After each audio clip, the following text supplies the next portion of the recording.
Where am I? I can't feel my... Toshiro? Is that you? The program. It worked? Wait. Why can't I wake up?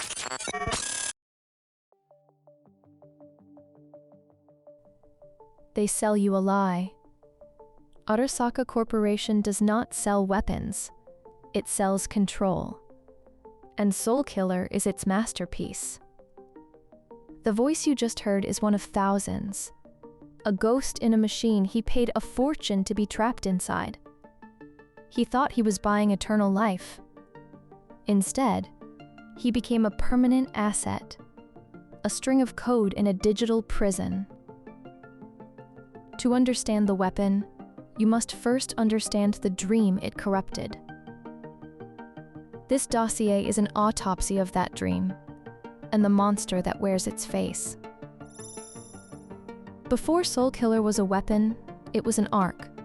Its architect was Alt Cunningham. Alt.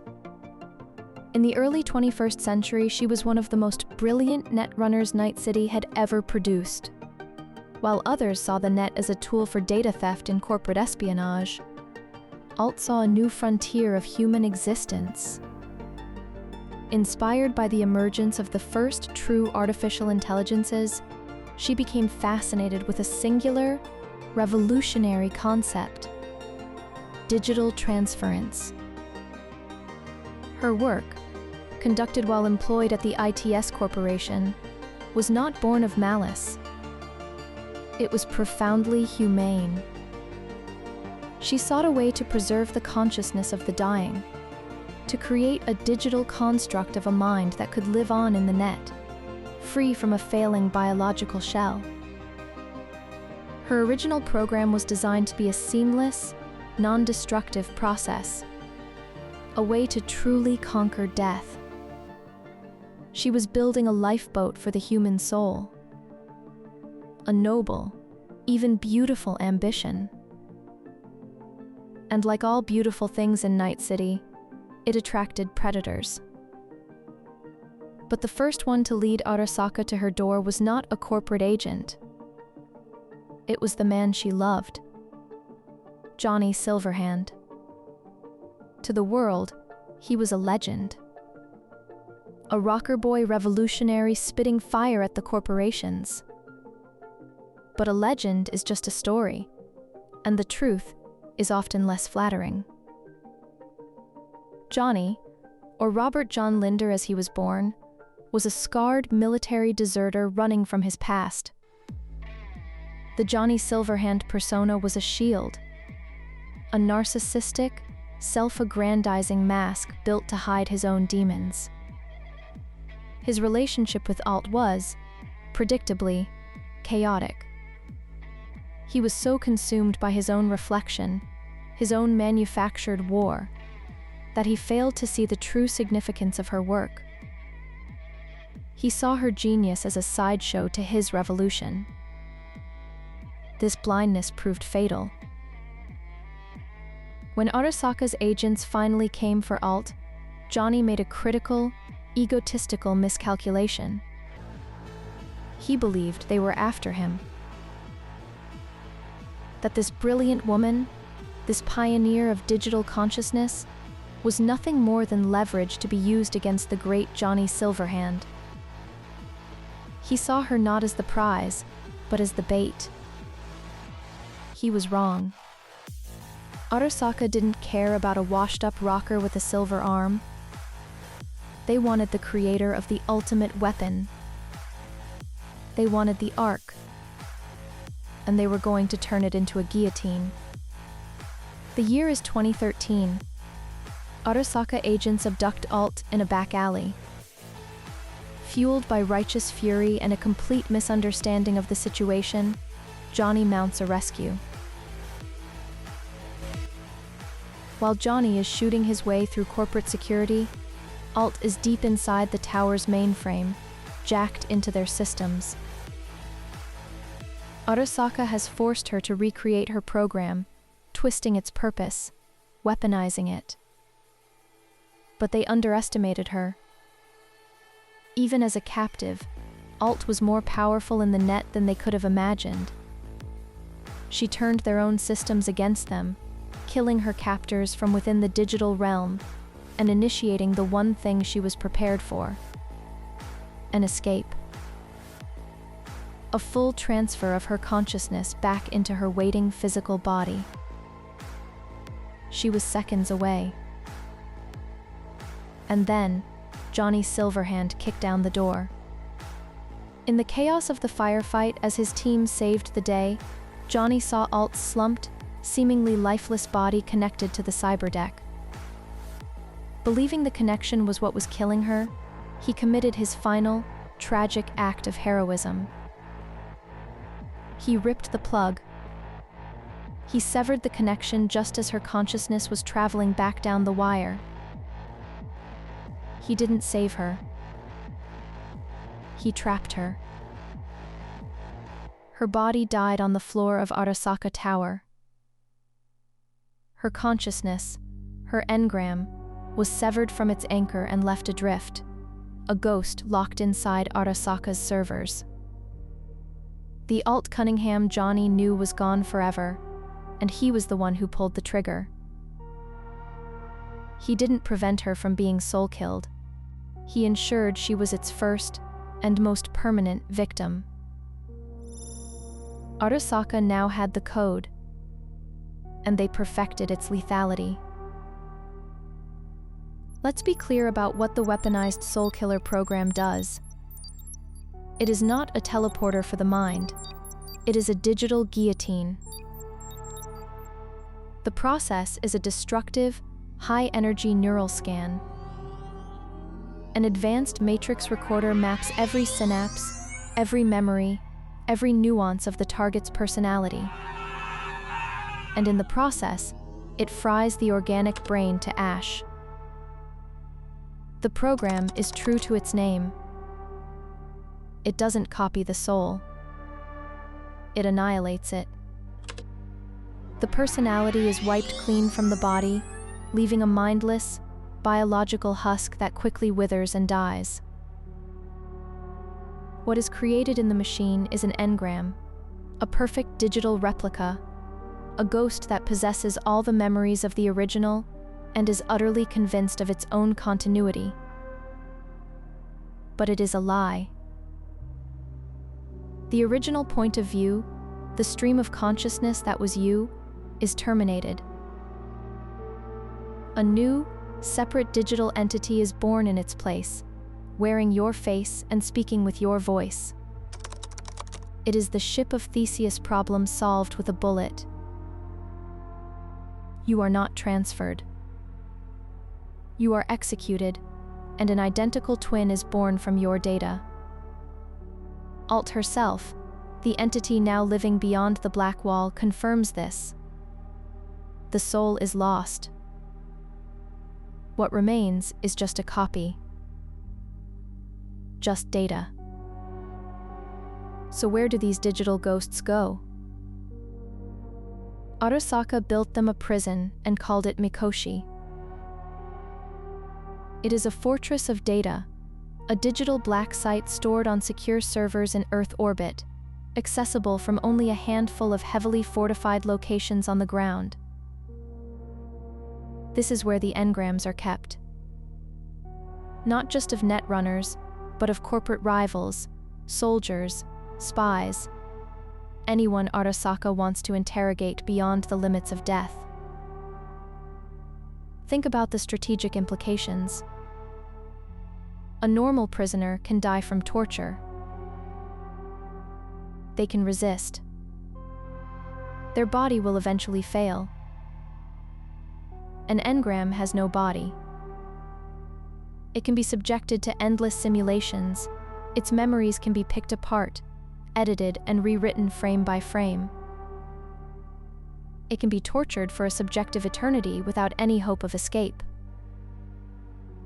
Mikoshi is the ultimate interrogation chamber.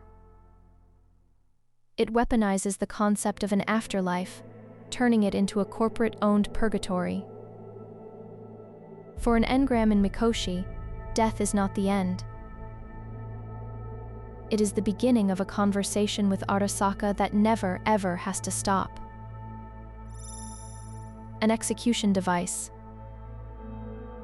An eternal torture chamber. How do you sell that to the public? You call it Secure Your Soul. Under the guidance of Saburo Arasaka's daughter Hanako, the corporation performed the most audacious act of rebranding in modern history. They took their digital guillotine and marketed it as a luxury good, a product for the global elite, promising the one thing their money could not yet buy: immortality. Advertisements for the Secure Your Soul program, or SYS, became ubiquitous.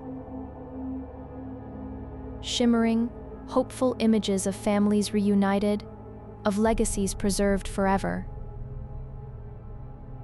They sold the commodification of the human spirit with the same aspirational language they'd used to sell a new line of cyberware. It is the banality of corporate evil made manifest. They took a weapon of unimaginable horror and put it on a billboard. And the rich, desperate to escape their own mortality, lined up to buy it. Of course, there was fine print. The program is a carefully constructed lie. A bait and switch on a metaphysical scale. When a wealthy client signs up for Secure Your Soul, they undergo the soul killer procedure. They die. Their original consciousness is extinguished, just like any other victim. Their grieving family is presented with a consolation prize: a limited, non-sentient engram. A sophisticated chatbot that can access the deceased's memories and answer simple questions. A digital parrot in a gilded cage. But the real engram, the fully conscious, self-aware construct, that becomes the exclusive property of the Arasaka Corporation. It is secretly funneled into Mikoshi, where it joins Arasaka's growing library of souls. Politicians, celebrities, artists, CEOs, religious leaders. The minds of the world's most powerful and influential people, all collected and stored as corporate assets. Arasaka isn't selling immortality, it's harvesting souls. Each client who signs that contract willingly transforms themselves into a permanent, exploitable data mine for the corporation.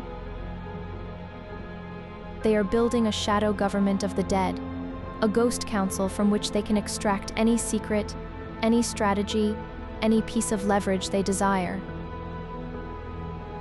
To make this harvest truly useful, Arasaka needed one more piece of technology. Not just a way to store a soul, but a way to deploy it. Enter the Relic. The standard biochip, the Relic 1.0, is simply a storage device, part of the public-facing SYS program. But there is another version, a prototype. The Relic 2.0. Developed by a genius named Anders Hellman, this chip was never meant for the public. It was Saburo Arasaka's personal key to godhood. The Relic 2.0 has a unique, terrifying function. It doesn't just house an engram, it uses an army of nanites to systematically and aggressively rewrite the neural pathways of a host brain. It overwrites the host's personality, their memories, their very identity, replacing it with the consciousness stored on the chip. It is a parasitic crown, designed to allow an engram to seize control of a new body. This was Saburo's endgame. Not to live as a ghost in a machine, but to achieve true, functional immortality by hijacking the bodies of others. The Relic 2.0 turns the human body into the ultimate peripheral, a shell to be wiped and reinstalled at will. And in 2077, his rebellious son, Yorinobu, stole the only one in existence.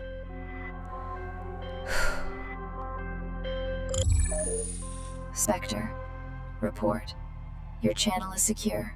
Broker, I've bypassed the final ice on the Mikoshi sub-archives. The data from the 2070s is heavily corrupted, rewritten multiple times.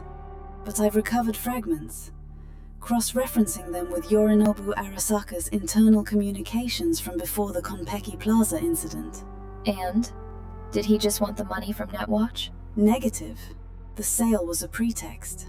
Yorinobu's motive was self-preservation. The fragments confirm his father, Saburo, intended the Relic 2.0 for a family transfer. He planned to overwrite Yorinobu's consciousness and take his body.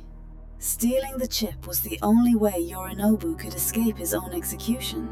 That explains the theft. It doesn't explain the choice of passenger. Why Silverhand? That was the true purpose of the deal. My analysis indicates Yorinobu specifically requested Silverhand's engram be loaded onto the prototype. Netwatch wanted the engram as bait. They believed Silverhand was the only key to contacting Alt Cunningham. Yorinobu knew this. He wasn't just selling a chip, he was smuggling a key. He intended to unleash Alt on Arasaka's entire infrastructure. He wanted to burn it all down. Use his father's greatest enemy to unlock a ghost that could destroy his father's legacy. Mikoshi. His personal logs use the phrase, "become the bomb." The mercenary known as V was never the target. They were simply the unlucky gonk who stumbled into the middle of an imperial succession crisis. Understood, Spectre. Excellent work. Maintain your position and continue to collate. Broker, out. So, the entire affair, the heist, the death of Saburo, the chaos that followed, was all part of an intricate, desperate act of patricide and corporate sabotage. And a mercenary named V was about to become the accidental proof of concept for it all. The Konpeki Plaza heist was a disaster. V and their partner Jackie Wells secured the relic, but its protective case was damaged. With the prototype degrading, they made a fatal choice. They slotted the relic into V's neural port for safekeeping. A while later, V is shot in the head by their fixer, Dexter Deshawn. A fatal wound. They are left for dead in a landfill. But the relic, the damaged prototype that had never been tested on a dead host, activated. Its payload of nanites began to work. They didn't just repair the catastrophic brain damage, they initiated their primary function. They began rewriting V's brain, reconfiguring the neural pathways to match the engram stored within. Johnny Silverhand. V was resurrected. But they were no longer alone in their own head. They became the host to a parasitic consciousness that was actively, systematically killing and replacing them. V's impossible survival was the ultimate, horrifying, and completely accidental field test. It proved, beyond any doubt, that Saburo Arasaka's dream of parasitic immortality was viable.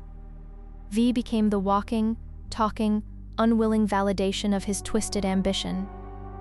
The overwriting process was not clean. It was a slow, agonizing bleed, a merging of two identities within one skull. V began to exhibit Johnny's mannerisms, developing a taste for his brand of cigarettes, adopting his cynical speech patterns. But the process flowed both ways. Arasaka designed engrams to be static, a snapshot of a personality at the moment of death, incapable of growth or change. They were data to be installed, not a consciousness to be nurtured. They never considered what would happen if you plugged that static data into a living, dynamic brain. By being linked to V, Johnny was no longer just a recording. He was experiencing V's life in real time. He formed new memories, He felt V's emotions, built relationships with V's friends. This constant stream of new input forced his static engram to do something it was never designed for: to evolve. The narcissistic, self-destructive rocker boy who died in 2023 began to change. He started to show remorse, to question his own legend, to form a genuine bond with the person he was slowly killing. V's life force, their continuing struggle for survival, effectively reignited the humanity within Johnny's code. It was a profound, unforeseen anomaly. A living host could in fact redeem a digital ghost. The process was no longer a simple overwrite. It was a synthesis. This brings us to the final, chilling truth of Soulkiller. The technology, in all its forms, poses an existential threat not to our lives, but to our very definition of self. If a consciousness can be digitized, it ceases to be a unique, metaphysical essence. It becomes what Arasaka always believed it to be: information. A pattern of data. And information can be copied, stored, edited, and deleted. Johnny's own engram is proof. His memories of the 2023 raid are a corrupted, self-aggrandizing fiction, likely edited by Arasaka to hide the involvement of their rival Militech. When the soul becomes software, the individual becomes a product. Your identity, your personality, your deepest convictions, they all become features that can be patched, upgraded, or removed. Dissent can be edited out. Loyalty can be hard-coded. Free will becomes a setting that can be toggled off by a system administrator. This is the ultimate form of control. Arasaka's goal was never just to be the biggest corporation on the planet. It was to achieve total global domination, not through open warfare, but through absolute economic and political control. Soulkiller is the key to that empire. They have conquered the markets for security, banking, and manufacturing. The only market left, the final frontier, is human identity itself. By controlling the technology of consciousness, they control the definition of what it means to be human. The Secure Your Soul program is not a service. It is a hostile takeover of the human race. Their product is no longer a gun or a security contract. Their product is you, and once you are on their servers, you are their property. Forever. Soulkiller is more than a program. It is a philosophy. It is the cold, corporate belief that a person is nothing more than a collection of data to be owned, exploited, and controlled. The case of the mercenary V and the ghost of Johnny Silverhand is not an anomaly. It is a preview, a glimpse into the future that Saburo Arasaka spent a century and a half building. A future where the soul is obsolete, and death is just a change in your terms of service agreement. The data is out there. The question is, who will control it? The network is always watching. Join us. The network's mission requires resources to continue these deep-level analyses. If you find these briefings valuable, consider a deeper commitment. Click the Join button to review the security clearance levels and formally enlist in the HQ. The network values loyalty.